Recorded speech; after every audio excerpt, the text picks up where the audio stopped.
This is first of the 7-day program that we have for discussion on the UPSC syllabus and the pattern.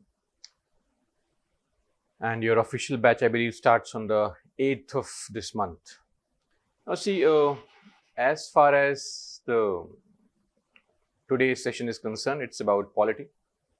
And we'll discuss briefly on the syllabus and then what books are required. And also with respect to, should I say, what do we do to incorporate the changing needs in the exam? I don't think that's a big concern. This time we must have seen the paper and there was slightly lesser weightage to polity. It happens every few years. We'll come down to that as well. And then to also the UPSC's attempt at being slightly innovative in changing options, etc. That's something we'll discuss shortly. Anyway, so our point of concern is this. We have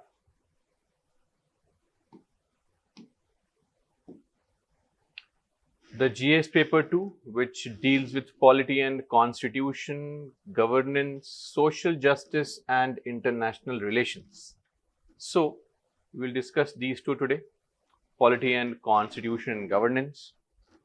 Now, as I said, when it comes to any subject in UPSC, when you're preparing for your UPSC exam, the first and the foremost thing is to, before knowing the syllabus, is to know the importance of the subject. Now, why would the subject be important, or is it any good to waste 100+ hours into studying this subject? I think the primary understanding could be derived from looking at the, should I say, number of questions that have been asked from that subject in the exam. So these are the number of questions asked by UPSC over the course of last 12-14 years.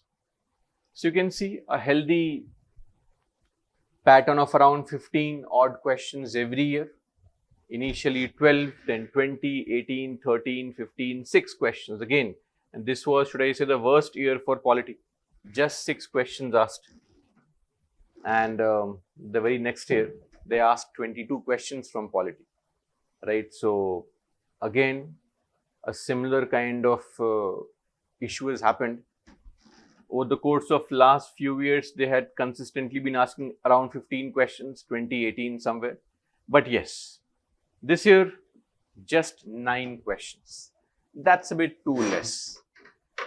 Maybe UPSC had this well thought after design that, let's impact the life of polity faculty possibly.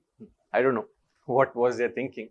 But yes, we have had 9 questions. I think this entire year, I'll spend most of my time telling you that last time it happened, the next year you had too many questions from polity.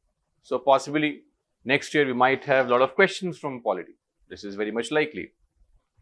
The idea is around 1/4, or should I say, not 1/4, but 1/5 of your paper relates to polity and governance, because if you add some schemes, etc., then around 20 odd questions from governance. Now, the good thing is that questions from polity are usually on the easier side in the prelims exam compared to the mains exam. That's a good thing. And it's quite easy to solve these questions, not really complicated. But yes, there is nothing standard. Sometimes we see that there have been difficult questions in polity, but I'd still say that around 90% of prelims questions in polity are on the easier side. The most challenging part of polity and governance is answering the mains questions. Those are slightly difficult compared to the other, should I say, subjects. Anyway, this was for the prelims exam. And you can also see the same thing for the main examination. 250 marks of paper. I think we know the paper structure, everyone. In the GS, you have 250 marks. So out of 250 marks, this is just polity. I'm excluding governance, just to clarify. So around 100 marks worth questions come from polity almost every year. This is the 100 line. So you can see slightly more than 100 nowadays, 110, 105, 115, something around that. So again, out of 250, around 100 solid marks belong to polity. Yes, this might not be really easy. Of course, mains is not easy for any subject, frankly. Why should polity be any easy? That's the idea. And I think that's the interesting part with respect to this preparation, that it's a healthy balance of static and dynamic. Static meaning content which does not really change, and dynamic content which keeps on evolving and changing. See, this is why we focus too much on polity. 100 solid marks, I think no subject individually gives you these many marks in the exam. Other subjects like say history, geography, economics have a slightly lower weightage in the exam. The only other subject is ethics, which gives you full 250 marks. But then ethics is a paper which, requires other skills also. It's slightly difficult to develop very quickly. Okay. Ethics leans a lot on writing skills also. If you have good writing skills, your ethics answers will look vastly different. It's just like essay paper. Your overall comprehensive knowledge you have acquired through the last 15-20 years is what reflects in the essay paper. Of course, you can score around 120 plus marks, but if you want to touch the 140 magical number of the score in essay, you would need to have some command over the language, which is not required in your GS paper. That's the advantage. GS paper is free from any kind of language control. So you just need hardcore points, understanding, and diligently following the relevant current material. That's it. Okay. Anyway, as I said, the first thing we begin when we begin a preparation is to discuss what? Is to discuss why a subject would be important. So the first factor is the number of questions. Check the PYQs, previous year questions. See how many questions were asked from the topic. Okay. Then comes the syllabus. As I have maintained in the past as well, it is important and imperative for every aspirant to mug up the syllabus. I don't say wake up and write it 10-20 times, but every time you revise the portion, just glance through the syllabus on a daily basis. In fact, for the first 10-15 days of your subject, let's say you start with say geography or history, whatever, the first 15 days of your preparation, just read the syllabus every day, so that you get to know what exactly are the keywords mentioned in the syllabus, because questions reflect the syllabus. Clear? Now, polity prelim syllabus is nothing. This is just crap. Some small random words thrown here and there. These have no meaning. Indian polity and governance, they have mentioned this word constitution. What does it mean? Should we mug up the entire constitution? I don't think so. And that's not required. So, in the prelims, their syllabus is slightly on the vaguer side. Then political system. In our country, we follow a unique political system of a parliamentary form of government. Then the Panchayati Raj. They have mentioned this topic, which is a part of what? Local self-government. Now, Panchayati Raj as a topic is mentioned in your prelim syllabus. Sadly, we don't get too many questions from this in the prelims exam. Panchayati Raj questions come heavily in the mains exam. There's almost a guarantee of one question on local self-government in the main exam. In the last, should I say, 11 years, there have been 9 questions in your main exams. Every year, one question from either panchayats or municipalities. So we use a safe word, which is local self-government. Then public policy, policies with respect to schemes, programs, benefits, etc. And then rights issues, fundamental rights, DPSPs, preamble, any question that relates to political science can be covered here, because it would require some kind of knowledge of, fundamental rights, in-depth understanding of terms of preamble, like what's the meaning of liberty. The preamble, the opening statement of the or paragraph of the constitution is the preamble. The preamble is like the identity card of the constitution. So entire summary of the constitution is mentioned in the preamble. That's the preamble. Now it has various keywords that India is a sovereign, socialist, secular, democratic republic. We provide for liberty, we provide for equality, justice, fraternity. Now these terms have very unique meaning. Of course, for example, if I ask you, can you please tell me what is the meaning of liberty? This term, or possibly a term like freedom. How are they different? So you have to know this difference also. These terms are important. Political science is all about knowing these terms, understanding these definitions. When you study political science, the first thing you begin with is by understanding what is the meaning of power. What the hell is this word power? Power, simply, very crudely put, is a way in which you get somebody else to do something which they would otherwise not be willing to do. That is power. When you can get people to do things that they don't want to do. Like you don't want to study, your parents force you and send you here, and you are here. That's power of parents over you, sadly, right? So that is what is power. Anyway, liberty has two different meanings, a positive meaning of liberty, a negative meaning of liberty. Liberty actually means freedom from and also freedom to. What is freedom from? What is freedom to? Freedom from means freedom from any kind of external control, any kind of restraint. That's liberty. You have liberty, of course, but within reasonable limits only. This meaning of liberty is slightly questionable. In the past, in the Western countries, this was the idea of liberty. And even now, if you look at, say, USA, for example, they have excessively wide-ranging, should I say, rights with no limitations. Like in India, we also have rights. We can express ourselves, something called freedom of speech and expression. But as a mark of expression, can we criticize the judiciary? We can't actually. Can we burn the national flag as a mark of protest? No, we can't. In USA, they do. And there's no problem. In our country, it's unthinkable for someone to disfigure or spoil or burn the national flag. So, meanings vary. As I said, one meaning is freedom from restraint, any kind of control.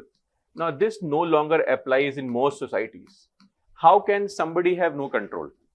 If you go crazy and you say, I have liberty to kill others, that won't work, right? So, some control is required. That's when the new meaning of liberty comes into picture. Freedom to develop oneself fully. The meaning of liberty. The freedom to develop oneself.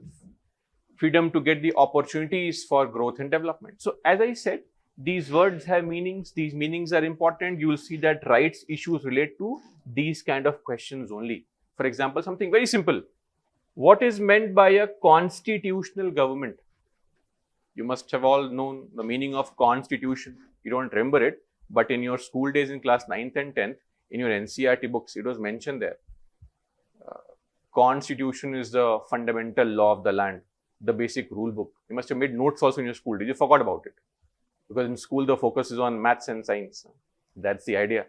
And once you pass and graduate, you realize, oh, if I had taken art subject, it'd be helpful in UPSC, sadly. But anyway, Constitution is a fundamental rule book in a country, right? It provides with rights and the idea of justice, all those great things. But frankly, what is the real meaning of Constitution? Constitution is the limit on state. That is what Constitution actually means. When we say India has a constitutional government, we say India has a limited government.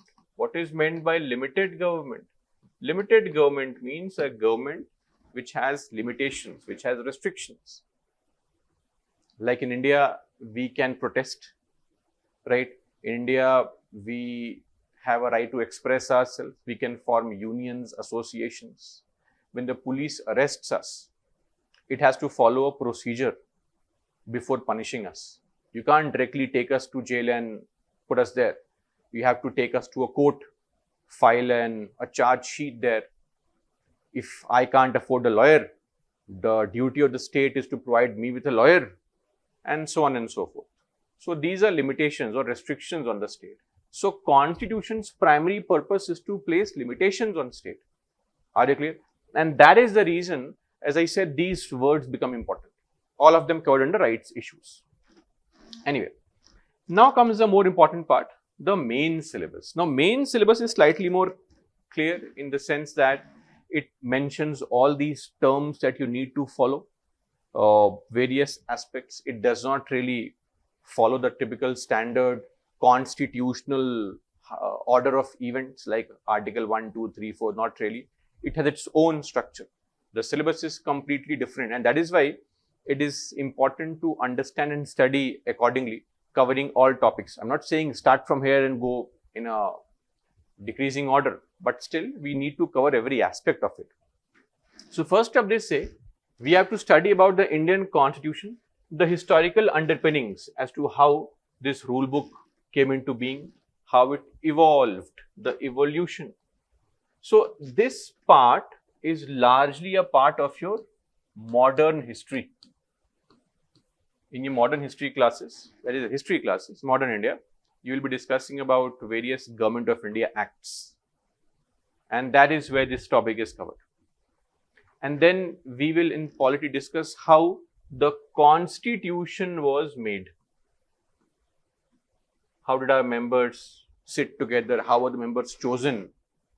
Why did they decide to have these kind of provisions, etc.? Who was the person writing all these articles? Who were the people drafting everything, etc.? That's something we'll cover here. Then features of our constitution. For example, Indian Constitution, as you all know, is the lengthiest constitution amongst all the countries. This is by far the lengthiest. Indian Constitution is more than 1.2 lakh words. If you compare this to, say, USA, the US Constitution has just 8,000 words. I mean, less than 8,000 words. 7,543, that's it. Your 2 GS papers have 8,000 words. The entire US Constitution is less than 2 GS papers. If you go to a country like Monaco, its constitution is less than 4,000 words. That's it. In few pages, entire constitution. If I was a polity faculty there, no work for me. 4 days of classes, polity is done. Thankfully, our makers made this very long constitution. Helps me get some employment. That's the idea. Anyway, then amendments, modifications. I think one argument that a lot of people make against our constitution is that it is borrowed. Right? We have we have done this cut, copy, paste exercise, and we have simply copied from various countries. That was the belief, yes or no?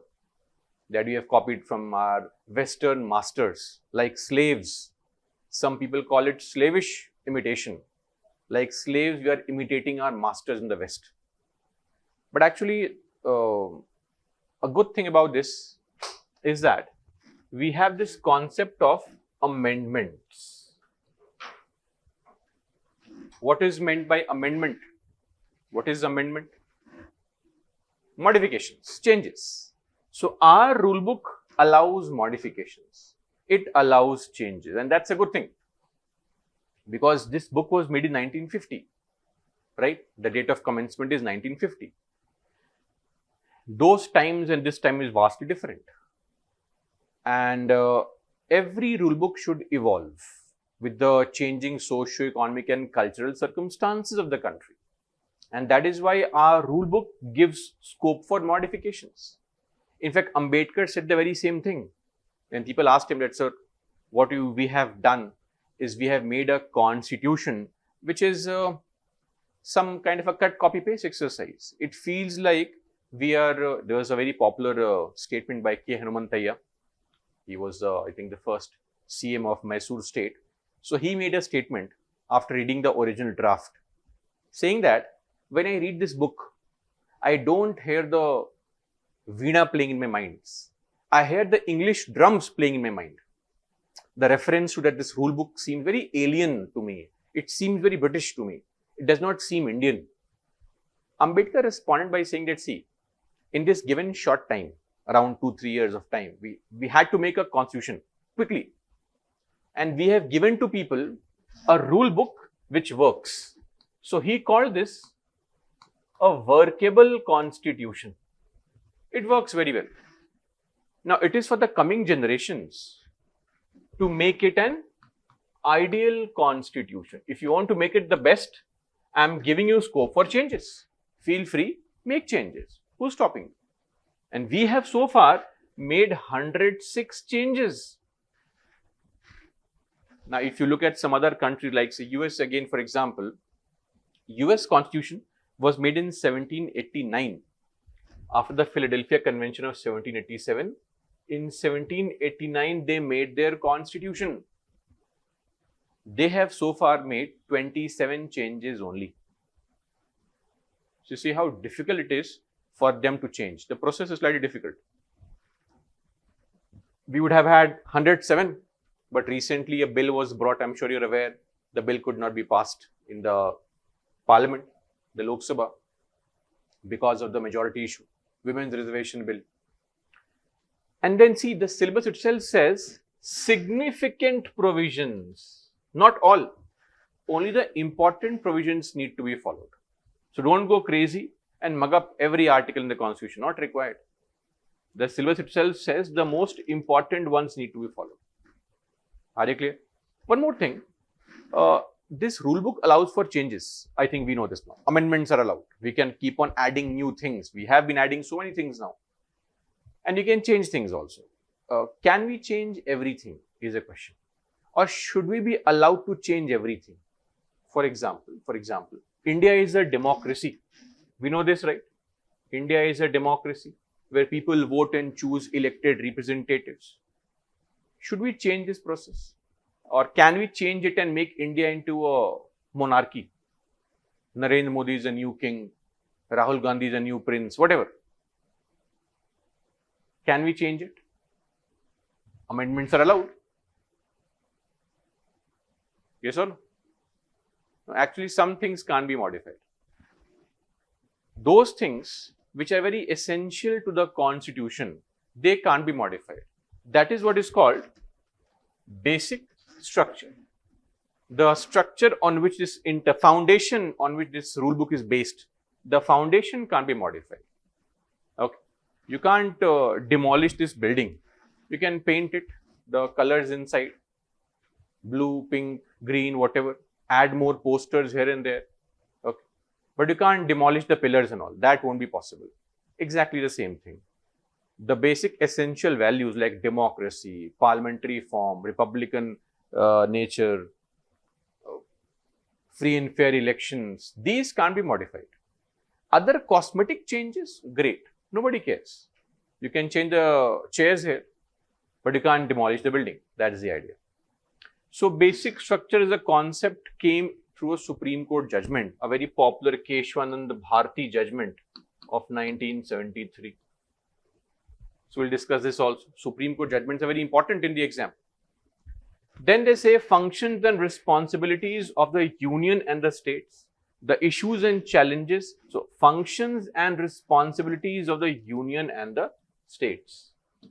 So here we discuss about, every possible aspect of union and states, what functions they perform, the central government, the state government bodies like the president, etc. All these things. And then a very, very important topic which is called issues and challenges pertaining to the federal structure. What is meant by federal? Federal means two levels of government. When I say India is a federal country, I am symbolizing that we have two levels of government. One is the central government, the other is the state government. This is the idea of federal structure. And see, we have a lot of center-state issues, right? Especially when the ruling party is different. Like in your state. The ruling party in your state is different from ruling party at center. In Telangana, not Andhra Pradesh. So you see some issues keep on happening. Though in your state, the PM is slightly open to the idea of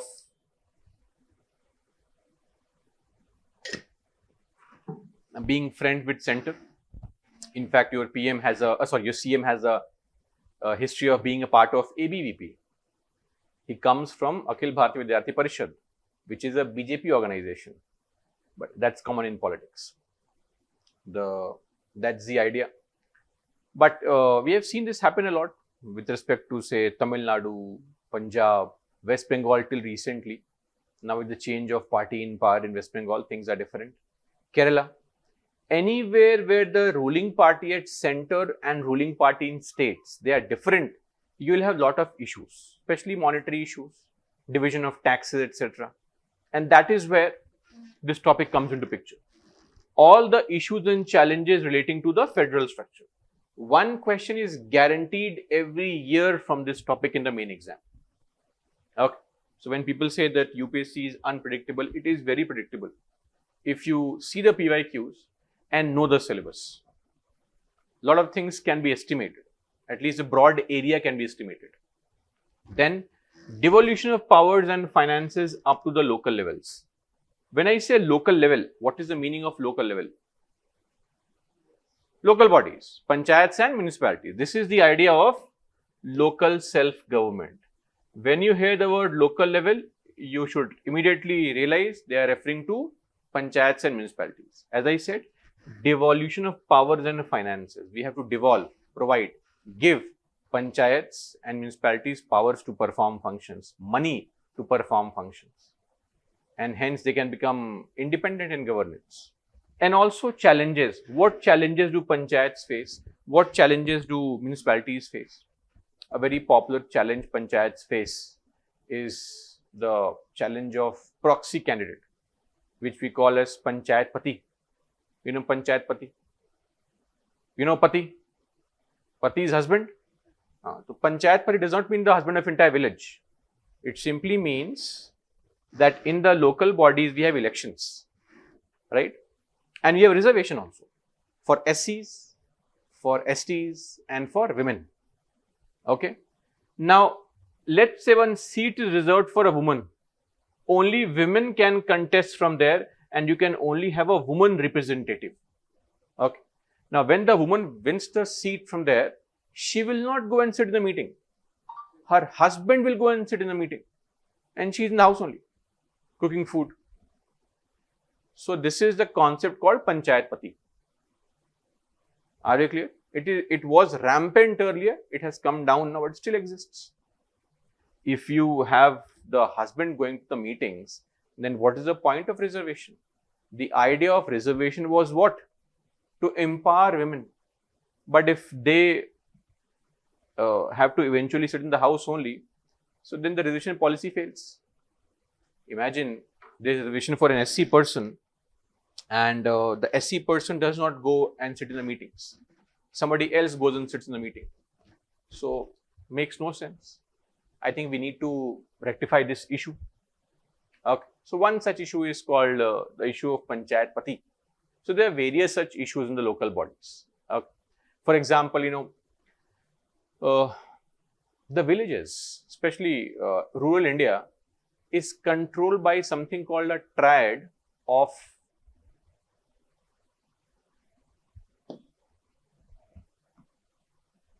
caste, class and gender. Upper caste rich men control everything in the rural areas. Would you agree on this? And this is a problem. Our constitution says that we should devolve powers to panchayats, give them more money so that they can do things on their own. But if we give them all the money and funds, then all the funds will end up in the pockets of this group only because they control everything in the village. How can we make the villagers self-independent? Clear? And that's a problem. So we have to address these kind of concerns also. Anyway, so again, this topic also will yield you one question in the main exam. That's almost a guarantee that you will have one question on either panchayats or municipalities. Then comes the next, separation of powers between various organs. We have 3 organs. State has 3 organs, yes? LEJ, legislature, executive and judiciary. 3 organs of the state. Now we need to have separation of powers because separation of powers means their functions are separate from each other so that they can have checks on each other. No organ becomes too powerful. And this topic also is important. You can have one question from here because this topic covers a different kind of topic called judicial activism. For example, there's a case being discussed in the court right now. The case is on the entry of women in place of worship. For example, Sabrimala. You know Sabrimala temple in Kerala within the Periyar Tiger Reserve. Now, that particular temple had a policy where the Lord Ayappa did not really, he was a Nashtik Brahmachari.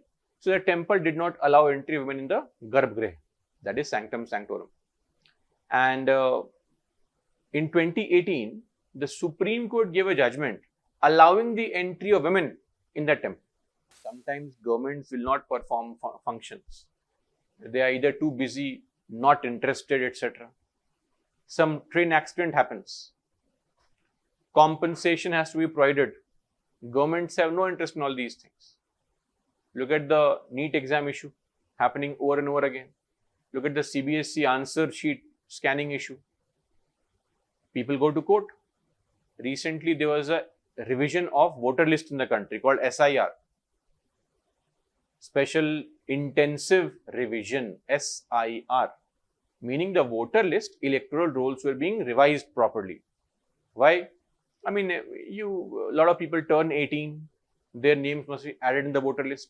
People who have died, your name has to be removed from the voter list. People migrate a lot in our country. And once you migrate and let's say you are in Bengal or Bihar or Jharkhand and you leave that area and go and reside in Bangalore or say Hyderabad or Bombay. Now for the past 15 years, I think you have shifted to that city. Now why should your name be in the voter list in West Bengal? You are also voting in Maharashtra, you're also voting in West Bengal. That is wrong. So these names must be deleted. They must be removed. We have to purify the voter list. Only Indian citizens should be allowed to vote. That is called revision of voter list. And it happens once every, before the elections, but sometimes on a large scale purification is required. Deep cleaning, right? You clean your house every day, but sometimes you clean all your books, etc. When you're too motivated. At night you saw some motivational video at 2 a.m. and tomorrow you get up and clean the entire room. That I'll study from today. After you clean the room, you're too tired to study. So then you enjoy, but then the point is you clean the room and all. That is called deep cleaning. Same thing. Special intensive revision is deep cleaning. It is a task done by Election Commission of India. But some states had a problem and they went to Supreme Court. Supreme Court recently said that no, SIR is perfectly fine. Now my question is, why would you go to Supreme Court? It's the task of Election Commission and it's performing its task. Now what's the problem here? Activism. If you feel that the government, the legislature, they have failed to perform their functions properly, you can approach the judiciary. Activism. There's a concept called PIL, Public Interest Litigation. Litigation means court case. So people, NGOs, they file cases in the court on behalf of public. Okay. So a lot of cases in court are PILs only. They are filed if somebody's rights are getting violated. That is also a part of your separation of powers. You can go to court and file any kind of case, not for yourself only. Earlier, you could not go to court for other matters. If you go to court, the court asks you, are you getting affected? You say, no sir, I am okay. Then court would say, get lost from here. But now, the court will not ask you this. Are you affected? It's okay. I am not affected, but people are. And I have come on behalf of people. Okay. Sometimes poor people living in the slum areas, people in jails, their rights, accused in jail for so many years. In our country, the average pendency, meaning pending cases in court, is roughly 15 years. You file a case today, it will take around 15 years for judgment to come. 15 years. You know, the prison population of our country, in the prison, in jails across the country, there are 5.7 lakh people in jail. 5.7 lakh. Now in jail, there are two types of people, accused and convict. What's the difference? Convict is somebody who the court has found guilty. Convict. Who is an accused? Accused is somebody the court did not find him guilty. The case is still going on. He is in jail, waiting for his next date because the date was not given. The court is busy. in the entire prison population, what percentage of people do you think are actually convicts out of 100%? Tell me. Take a guess. No right or wrong here. What do you think? What percentage is accused, a convict?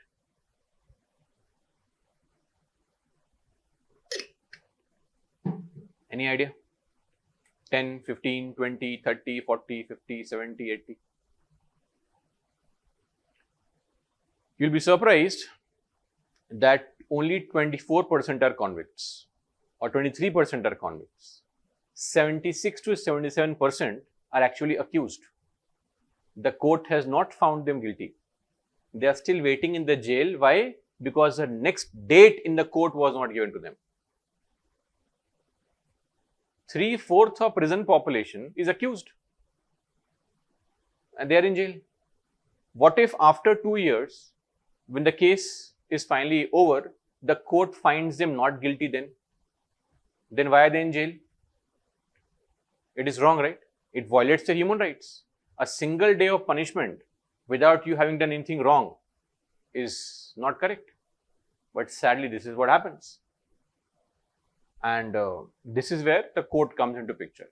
You go to the court, file a case saying that so many people are in jail. Please ask the government to expedite, right? Speed up their case in the court. So, activism, very, very important.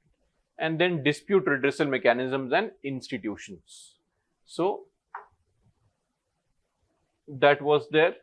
Beyond that, we have to discuss the parliament and the state legislatures. So, entire structure of parliament, how are MPs elected, who is the presiding officer, speaker, chairman, what are the functions that they perform, functioning of the parliament, conduct of business, meaning how are bills passed, what is a money bill, what is a constitutional amendment bill, all such things.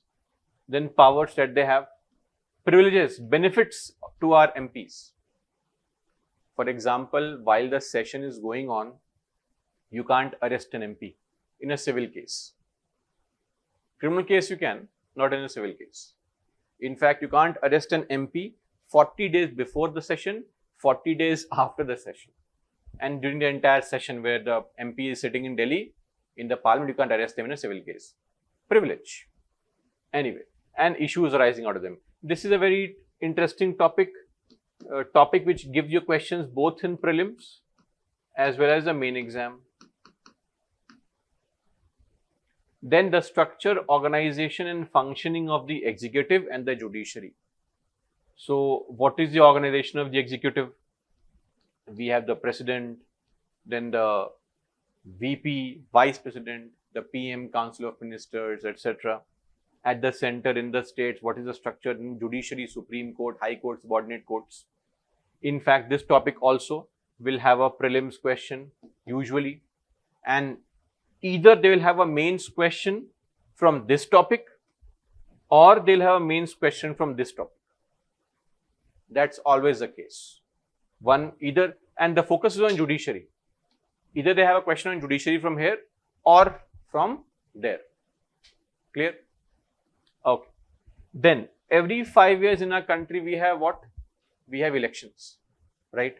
To govern the conduct of elections, who can vote, who cannot vote, who can contest, who cannot contest, how to vote, how to file your nomination paper, where to file nomination paper, or what to do on the voting day, how to campaign, how not to campaign. All these details are mentioned in 2 laws in the country. Those laws are called RPA, Representation of People's Act. There are 2 laws, RPA of 1950 and RPA of 1951. Those 2 laws are important. In fact, this law especially important in the last 7 years now. 5 times a question is asked from this RPA. In this RPA, there is a small part called disqualification. From that very section, they keep on asking questions over and over and over again. So see, we can predict and focus more on those things. If we see the PYQs, if we see the syllabus, it becomes easier for us to focus on things. Okay. Anyway, Then appointment to various constitutional posts, powers, functions, etc. So we have these bodies which are mentioned in the constitution. For example, bodies like ECI, body like say National Commission for Scheduled Caste, etc. Various bodies are there. Then statutory, regulatory and various quasi-judicial bodies. What is meant by quasi-judicial? Quasi means what? Semi, partially judicial. A very good example is a body called tribunal. Again, details later on. Once we discuss, we can discuss various kind of bodies, etc. So this is your syllabus for mains examination. Okay, and this is what you prepare for. Right from day one, you prepare only for your main exam. You don't prepare for prelims exam. Okay. Now, normally in the classes, we'll have your prelims test also. But the strategy is to prepare for main exam. So you have the syllabus. Please stick in every notes you make. Let's say you have a book for geography or book for history, book for polity. In your book, the front page, you should stick this syllabus copy of that subject, so that whenever you read or revise, you read the syllabus also. Clear? We also have governance syllabus. Polity and governance go together. A brief on that also. So we have important aspects of governance, meaning what is meant by governance, what is good governance. There is a term this government uses a lot, which is called maximum governance, minimum government. So what is the meaning of the term? All these things will be covered under important aspects of governance. Then we also need to know about e-governance, right? What is E in e-governance? Tell me. What is E here? Any idea?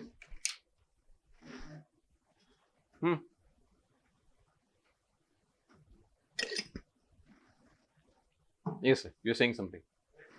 Electronic. Simple. E means electronic governance. Nowadays, how do you pay the electricity bill? Online? Or you go and send the queue? Online. Okay. How do you, let's say, do all the transactions now? Online, banking transactions, most of them. RTGS, NEFT. You can apply for a passport online. You can apply for a PAN card online. You can apply for a caste certificate online. That's the whole point. Online governance. Use of ICT. Information and Communication Technology. ICT, that is e-governance application. Their models of application, success, limitation. Limitations of e-governance. Do we have limitation of e-governance? Tell me one limitation. Use of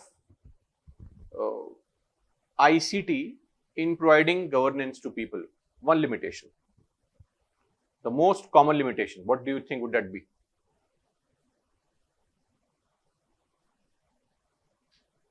That people might face difficulty or the government finds it challenging.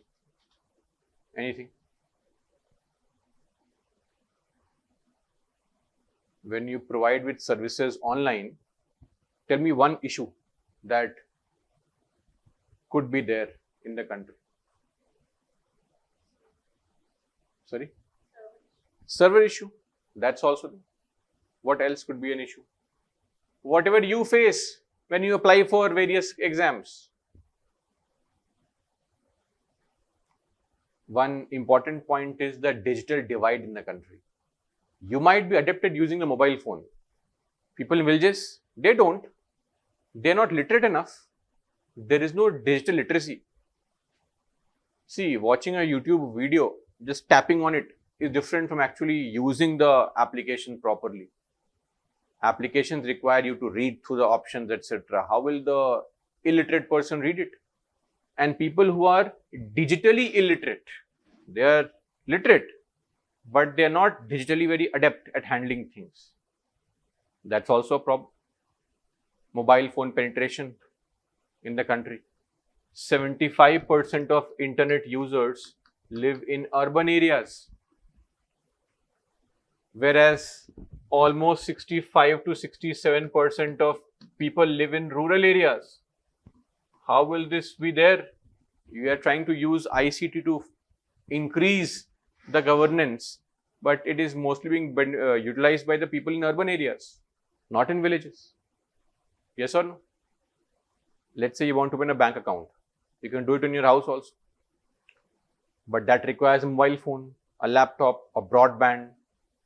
So now you can afford it. A poor person cannot afford it. He has to go to the bank only because the form there is free. That's the advantage. So e-governance also increases cost, initial cost.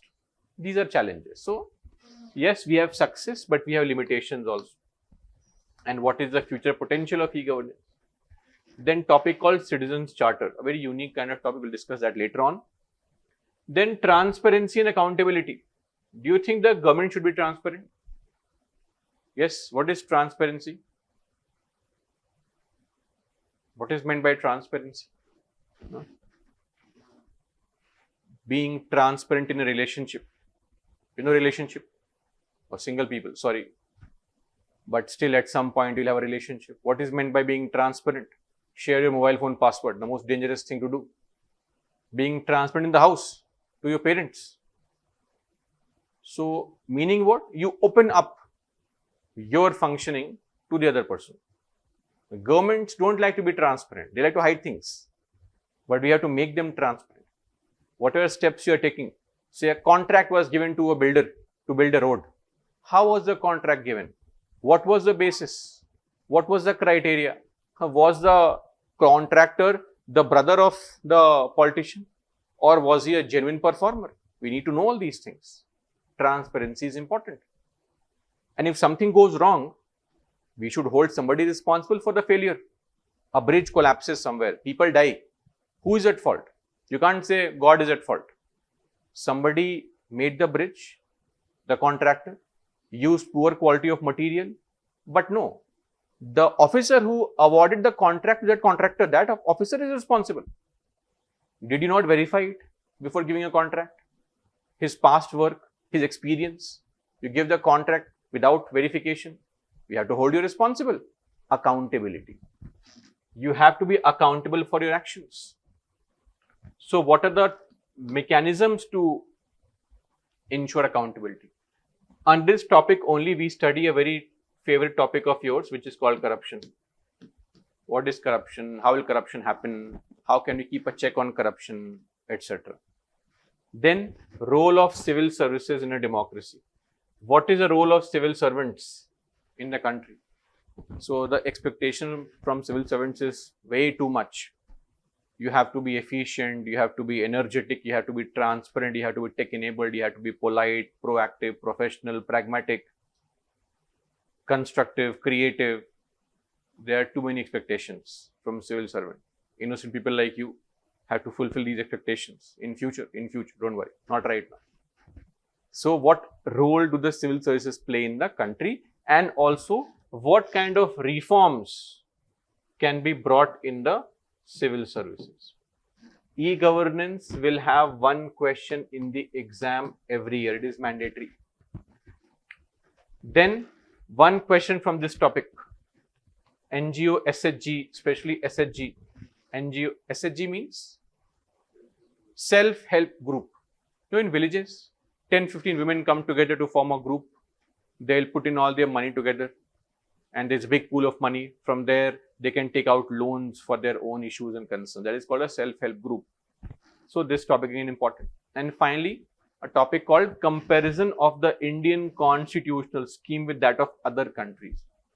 So you don't have to know all the countries. There are 197 countries. We can't mug up all the countries. We don't need to know the constitution of Sudan and Uganda. Primarily 3 countries: USA, UK, and France. These 3 countries are important because over the course of so many years, questions have come only from these 3 countries. This is your syllabus for governance. Okay. So that is all that needs to be covered. Now the third important aspect that every aspirant should know is the book list. What magical books to read to clear the exam. I wish there was a magical book list, but there are some books that you can follow. So these are two NCERT books of class 9th and 10th. This is the NCERT book of class 9th called Democratic Politics 1 and this is Democratic Politics 2. Okay, two NCERT books. Now, if you are somebody who is in your class, anybody who is in school, still in school, 11th, 12th, just finished 12th, first year, second year, all are graduates. First year, okay, great. Second year, third year, no. If you are in your first year, etc., you can study these two books. Otherwise, if you are already a graduate, these books are not required. They are slightly basic in nature. But somebody in the first year of college, second year of college,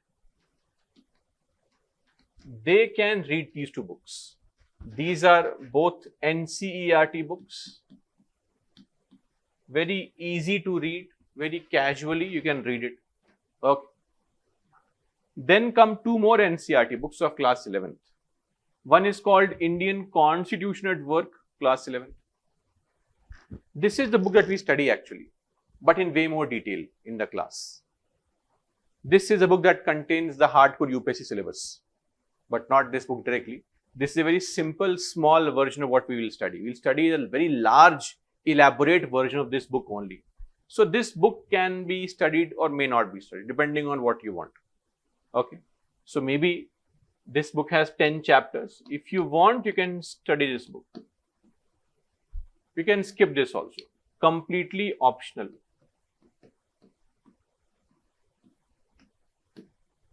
This book is mandatory. Please study this book. It is mandatory to study political theory. What you can do,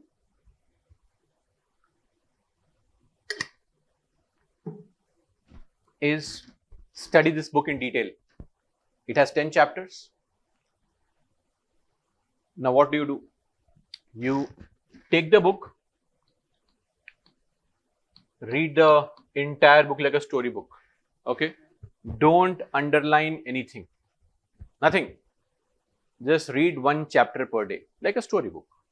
Okay. Once all 10 chapters are done, come back to chapter 1. Read the chapter 1, 10 chapters again. This time, use a pencil to underline points that you think are important. Clear? That you feel are important. Done. That's it. Once your polity syllabus is over in the classroom, in the coaching institute, then you go back and read the book again. And this time what do? You will erase all the underline highlights that you have done. Use a pen or a highlighter to underline the important things now, because after reading the entire syllabus, now you know what things are important, what is not important. So first reading is a casual reading. Second reading is when you highlight with a pencil. Third reading is when you use a highlighter to mark things based on you now knowing everything that is there in the syllabus of polity. Clear? 3 readings, done. Next time, if you want to revise it, you only read the highlights, the highlighted part. Clear? That's how you study books. So 3 readings are the bare minimum that you have to do. At least 3. More than that, yes, 5, 6, 10 times, great. Then 2 books. Now, yes, one more thing. This political theory is also important because sometimes UPSC asks direct questions from these books chapters. For example, a question asked in 2019. What can France learn from the Indian Constitution's approach to secularism? Interesting. What can France learn from Indian Constitution's approach to secularism? So we have this concept called secularism in the country. Yes. Have you heard of secularism? A lot of people keep talking about this word. India is a secular country. What is meant by secular? Tell me. What is your understanding of secularism? Take a guess. No problem. Somebody is saying something. What is meant by secular? All religions are equal. Okay. Equal treatment of all religions. Secular. Now it says, what can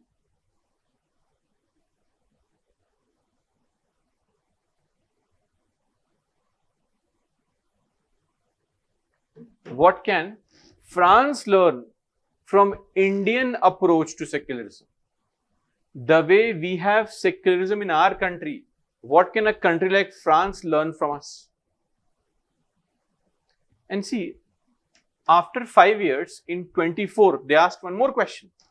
Discuss India as a secular state and compare with the secular principles of USA. In 2019, they asked India versus France. In 24, they asked India versus USA. Same concept. This entire idea is mentioned in this book, Political Theory, Class 11. This is a chapter 8 called Secularism.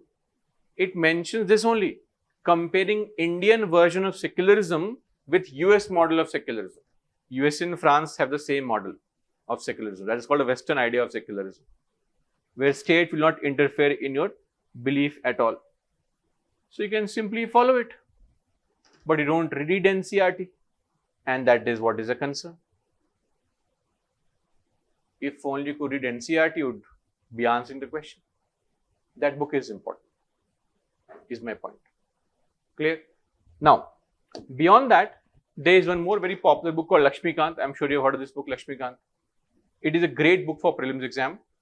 If you mug up this book completely, you can of course answer 70-80% questions from the prelims exam.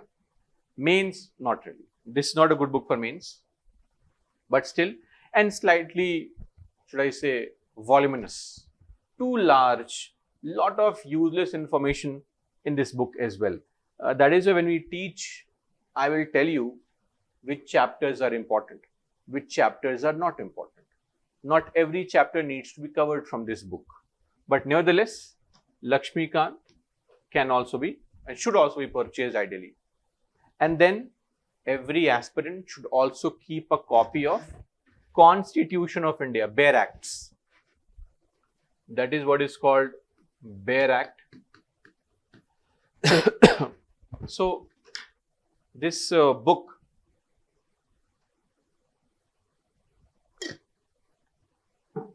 is nothing but just a copy of the Indian Constitution. All the articles mentioned, no explanation, just mentioned there. We should have a copy of this, very important. I have mentioned multiple publishers, Universal, Professional, EBC. This is the booklet that Rahul Gandhi keeps on showing to everyone. This publisher only. Okay. You can pick up anything, it does not really matter. The most popular one is PM Bakshi, but anything is okay. They have the same article. Keep it. We should read the Bare Acts on our own. It's very important to read the articles on our own from the Constitution. It improves your writing skills. It gives technical nuance to your answer. Using the correct technical words, that's very important. Every answer has its own language, right? So this will help you a lot. And in prelims also, UPSC asks questions directly from the Bare Acts. That's also there. If nothing, you can put this in your bookshelf and take a selfie and post on social media. Sincere aspirant. Yes. At least for that, purchase this book. This book is important for every person. Why only a UPSC aspirant? Every citizen should have a copy of the Bare Act. But anyway, so this is what it is with respect to our books. Clear? Now, coming to the final aspect of our preparation thing, as I said, this time there are some concerns regarding the change of the pattern. There is no pattern change. Options keep on changing. We just want to be more, UPSC wants to be more creative in nature. That's it. Creative does not mean change of pattern. You have to revamp the entire structure. Syllabus remains the same. We can ask you any type of questions. That's it. That's the idea. As long as the syllabus remains the same, what you need to study should remain the same. Okay. Now, beyond these books, of course, if we have to make a finalized book list in general, see, firstly, like every faculty, I'll also say the same thing. My class notes are amazing. You have to say this, right? Second thing is the Bare Act. That is more important. So, please purchase the Bare Act. Don't worry. If I'm teaching, I'll be reading out the important articles, explaining the words to you, and then we can follow. Beyond that, that book called Political Theory, read that. Lakshmikant is something you can carry for other reference. This covers your static part. My notes will cover the dynamic part also. But beyond that as well, you need to have a command over what is called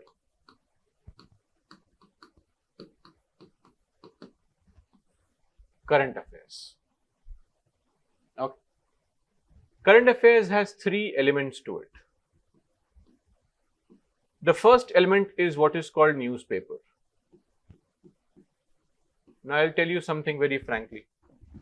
In the recent times, I think not recent times, it's been now 7-8 years. But with the rise of course, YouTube, etc., we saw this happen a lot. Newspaper like the Hindu or the Indian Express. Now you have multiple channels which are explaining the paper to you. A faculty comes and explains the paper to you in the morning, evening, whatever. And then you look at the video and enjoy the video and then go home thinking, oh wow, I am expert in current affairs now. See, initially, when you begin your UPSC journey, you can follow any of those channels, no problem.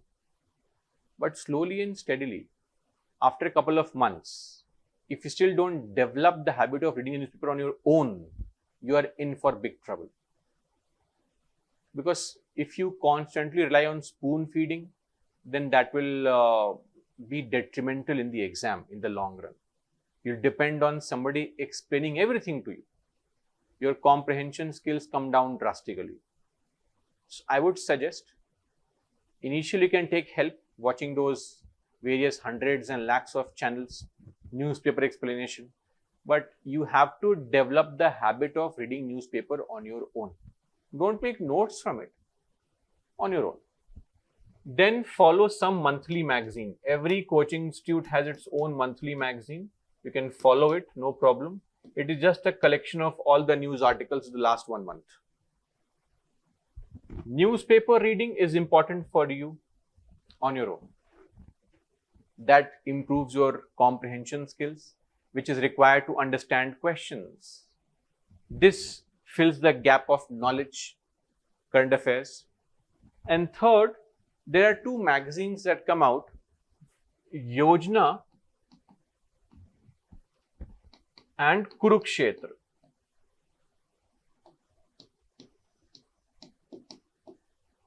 Yojana and Kurukshetra.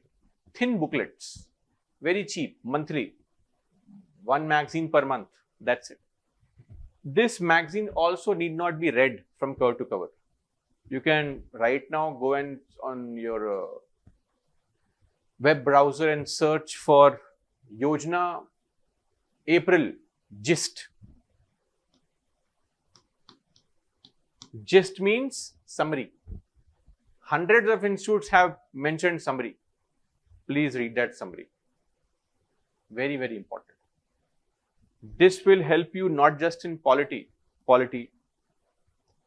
geography, Indian society, social justice, economics, science and tech, disaster management, tribal issues, everything. Because every month they pick up a certain topic and the entire booklet is about that topic only. Okay. So, summary of that needs to be read. This will fill all the information gap, improve the quality of your answer. This is what you have to follow every day. Clear? So, a very simple task would be, if I am following the news. Now, one more thing, don't go crazy overboard with current affairs. The base of your exam is the static portion. Current affairs helps you give the examples. If a question is asked on, let's say center state issues. You write the points, but then examples, current examples, what is the issue happening right now? The base might be old, which we'll cover, but new examples keep on getting added. Current affairs give you examples. That's the idea. Okay. Now, what you can do, let's say maximum of 2 hours per day on current affairs, not beyond that, of which 1 hour should be devoted to reading a monthly magazine,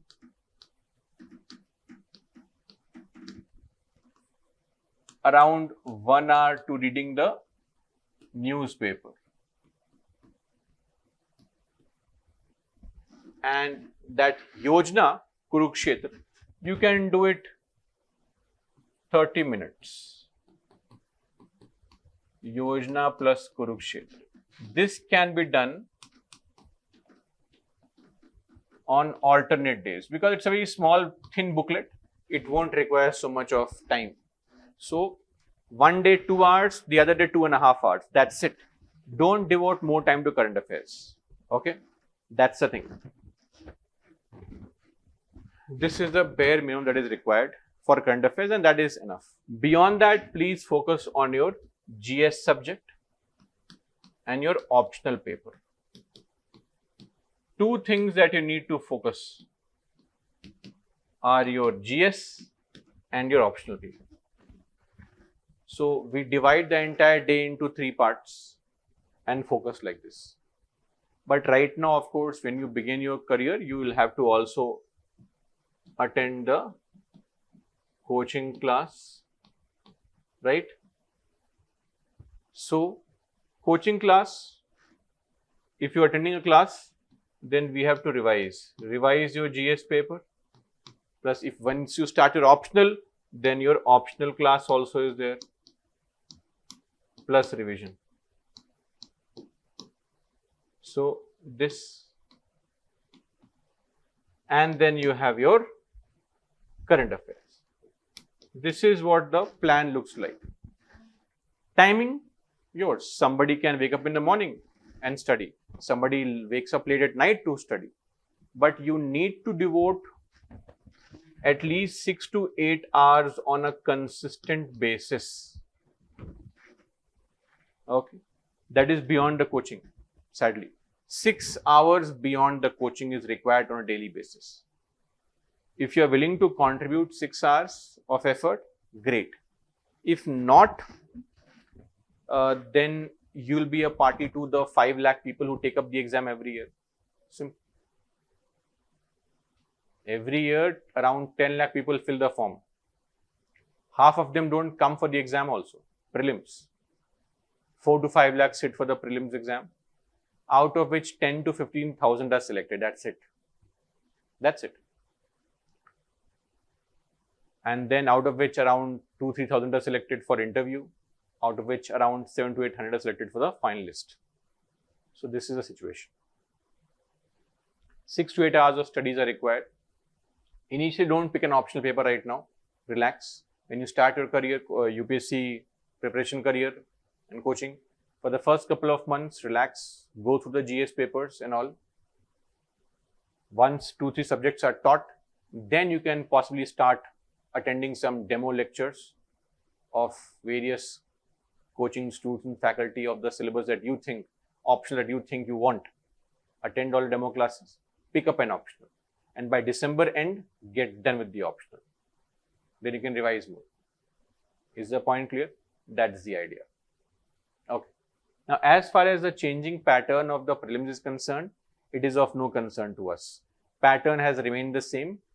It's just that the way they ask questions has changed slightly. So, let me show you. Okay. So, UPSC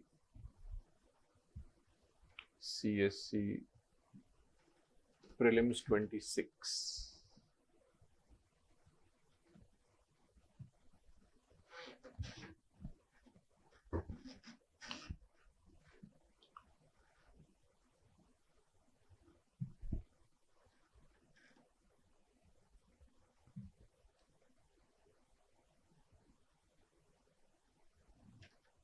This is your paper which came this year in 2026. So,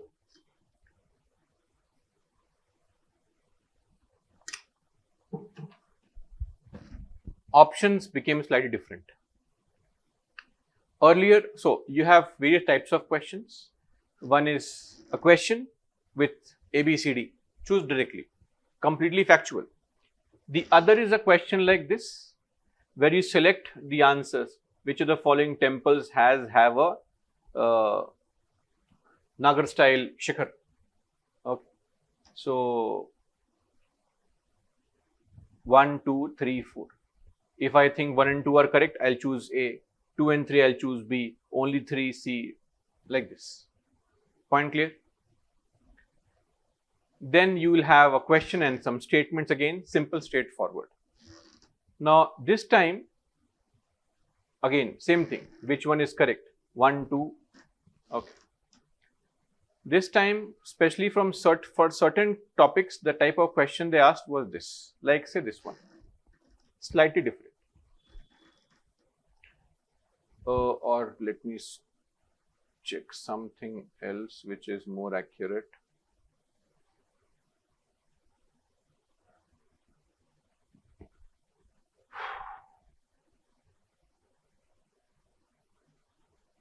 Okay. Something like this. Consider the following statement with reference to India's response to climate change. We have 3 statements. Clear? Now, the question does not say 1 and 2 only, 2 and 3 only. It says statement 1 is supported by statement 2. Statement 3 contradicts the approach. So, we have to know all the statements and understand the meaning and then pick and choose. So, it requires some extra step, one extra step to understand those 3 statements. Like here, is it correct? Yes or no? You mark it directly. So, sometime extra steps might be required in certain questions. Let me go to some polity based question. I think 50, and yes, this time for the 51 was a ethics based question. So, you see, this time for the first time, they asked you ethics based questions also. Like, look at this question. Mr. X, a senior officer, was overseeing a critical vaccination program during a pandemic. He found that a private service provider responsible for vaccine distribution was compromising on the quality to make profits. Story is clear? A senior officer who was taking care of the vaccination program finds out that one private sector provider is trying to compromise on the quality of vaccines. Despite immense pressure to manage the issue due to vested interests, different interests, he raised his voice based on principles of public administration, which he learned during various training programs. He reported the issue to the appropriate vigilance authority and halted the contract, meaning he complained it and also stopped the contract to the private player. Why? Because he was involved in some kind of wrong activity of giving wrong or poor quality vaccination. Which of the following principles of public administration was most strongly demonstrated? Accountability. The officer wanted somebody to be held accountable. If you are following improper practices, you should be held responsible and your contract will be cancelled. Ethics based question. These are again ethics based questions that were asked. Now look at this as a, say, a polity based question. This is a polity question. Now, normally the question would be 3 statements and then 1 only, 1 and 2 only, etc. They have changed it. They say 3 statements. All 3 statements are correct. There is no correct statement. There are 2 correct statements that include statement 3. So 2 correct statements. It could be either 1 and 3 or 2 and 3. That's it. This is the only difference. So, this time's paper required more time to solve. Nothing else changed. And as far as the number of questions from polity got reduced, which was a concern for a lot of people, it does not matter. It changes every few years. Okay? We can't go with this mindset that we'll have 20 questions from polity, we'll mark all of them correct. That is not possible. So, we don't have to panic a lot. this is an interesting way to ask you information, yet keep the paper creative in nature. Okay. So you have to just read the options properly and mark the answer. So nothing special has happened this time. Don't fall prey to the market situation, because market loves to make you afraid. Because if you're afraid of the exam, then what do? You try to, get into or buy courses, programs, etc. The same standard things are required to be done. Getting back to your basics, improving your basics, writing the answers, and ultimately see, prelims is just a rejection stage. UPSC does not select people in prelims. It rejects people in prelims. That's the idea. The selection happens in the main exam. That's where the written exam happens, and that's where you get selected. So your focus should always be on the main exam. You start preparing for prelims right from either January or February. Then you practice for prelims, not before that. Is the point clear? So don't panic at all. First task is to go through the syllabus. And once your coaching starts, formally the classes, the target is to revise and write answers. Not day one, but after 4 or 5 days, you are now, or should I say, you have sufficient information to write answers. That is a key difference between somebody who will clear the exam and somebody who won't. Writing answers. Because whatever knowledge you have is all irrelevant if you can't reflect that knowledge on paper. Clear? That is the single most important factor. So that's about it. Tell me if you have any questions, queries now. Feel free to ask me. I'll respond to any queries that you have. However unique, silly, good, bad they're just query. Feel free. Any questions that come in your mind?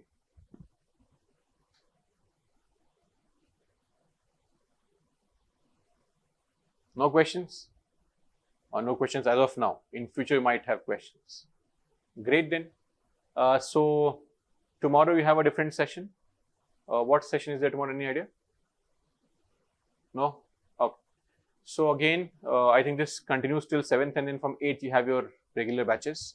So let's meet some other time, and let's have a session tomorrow. That is all for me. Jai Hind.